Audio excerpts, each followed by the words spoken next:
Preface. You hold in your hands a compilation of 2 years of daily blog posts. In retrospect, I look back on that project and see a large number of things I did completely wrong. I'm fine with that. Looking back and not seeing a huge number of things I did wrong would mean that neither my writing nor my understanding had improved since 2009. Oops is the sound we make when we improve our beliefs and strategies. So to look back at a time and not see anything you did wrong means you haven't learned anything or changed your mind since then. It was a mistake that I didn't write my 2 years of blog posts with the intention of helping people do better in their everyday lives. I wrote it with the intention of helping people solve big, difficult, important problems, and I chose impressive-sounding, abstract problems as my examples. In retrospect, this was the second largest mistake in my approach.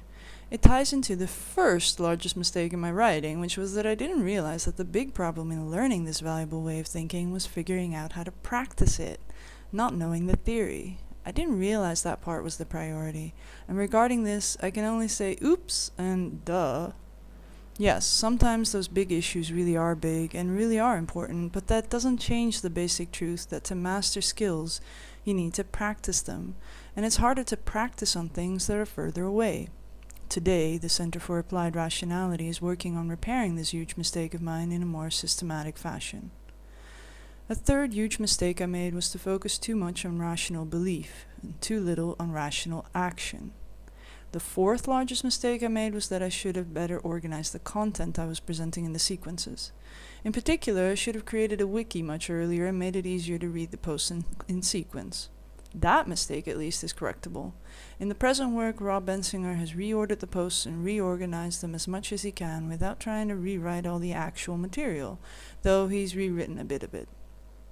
My fifth huge mistake was that I, as I saw it, tried to speak plainly about the stupidity of what appeared to me to be stupid ideas. I did try to avoid the fallacy known as bulverism, which is where you open your discussion by talking about how stupid people are for believing something.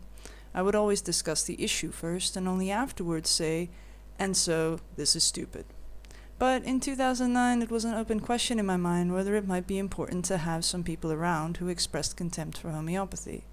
I thought, and still do think, that there's an unfortunate problem wherein treating ideas courteously is processed by many people on some level as nothing bad will happen to me if I say I believe this. I won't lose status if I say I believe in homeopathy. And that derisive laughter by comedians can help people wake up from the dream. Today, I would write more courteously, I think. The discourtesy did serve a function, and I think there were people who were helped by reading it, but I now take more seriously the risk of building communities where the normal and expected reaction to low-status outsider views is open mockery and contempt. Despite my mistake, I'm happy to say that my readership has so far been amazingly good about not using my rhetoric as an excuse to bully or belittle others. I want to single out Scott Alexander in particular here, who is a nicer person than I am and increasingly amazing writer on these topics, and may deserve part of the credit for making the culture of less wrong a healthy one. To be able to look backwards and say that you failed implies that you had goals, so what was it that I was trying to do? There's a certain valuable way of thinking which is not yet taught in schools in this present day. This certain way of thinking is not taught systematically at all. It's just absorbed by people who grow up reading books like Surely You're Joking, Mr. Feynman, or who have an unusually great teacher in high school. Most famously, this certain way of thinking has to do with science and with the experimental method. The part of science where you go out and look at the universe instead of just making things up. The part where you say oops and give up on a bad theory when the experiments don't support it.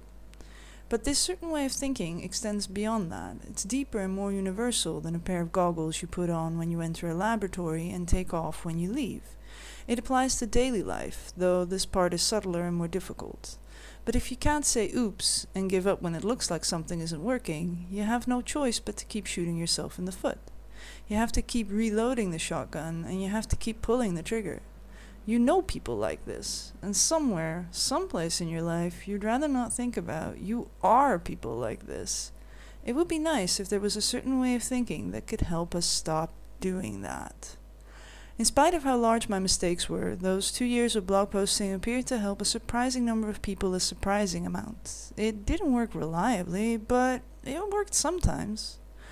In modern society, so little is taught of the skills of rational belief and decision-making, so little of the mathematics and sciences underlying them, that it turns out that just reading through a massive brain dump full of problems in philosophy and science can, yes, be surprisingly good for you. Walking through all of that from a dozen different angles can sometimes convey a glimpse of the central rhythm. Because it is all in the end one thing, I talked about this big important distant problems and neglected immediate life, but the laws governing them aren't actually different. There are huge gaps in which parts I focused on, and I picked all the wrong examples. But it's all in the end one thing. I'm proud to look back and say that even after all the mistakes I made, and all the other times I said, oops, even 5 years later, it still appears to me that this is better than nothing. Eliza Yudovsky, February 2015.